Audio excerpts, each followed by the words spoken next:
Ayun, magluluto tayo ngayon sa ating menu for this evening sa kakainin namin ngayong gabi, which is magluluto tayo ng sweet and sour na salmon. Yon, let's go. At nandito po yung ating mga ingredients. Yon, at ito yung ating mga ingredients para sa ating sweet and sour na salmon. Yan pa, may luya po tayo, mayroon bell pepper, mayroon tayong carrots, mayroon sibuyas, tsaka bawang, mayroon tayong pineapple chunks, mayroon tayong papa ketchup, at tsaka mayroon tomato paste.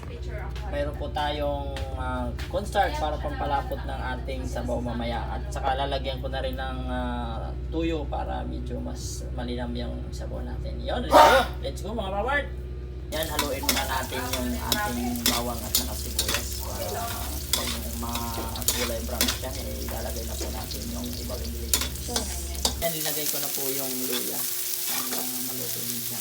At kaya ilalagay na po natin yung iba. Ayan, haluin lang po natin yung linagyan ko na siya ng tubig. Pakulin lang natin tapos ilagay natin yung ibang ingredients. Maya-maya ko ito pagkulo. Ayan, ilagay ko na yung carrots para medyo maluto. Ayan, ilalagay ko na yung pineapple chunks at saka yung bell pepper natin. Yan, inahalo ko lang po siya ng konti. Alawalay lang para maya-maya ko tulungan po siya.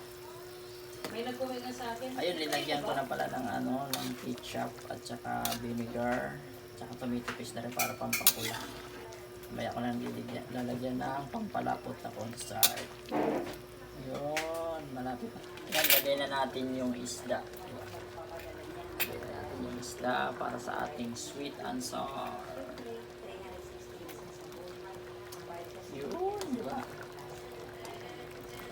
Almost done na po yung ating sweet and sour na salmon.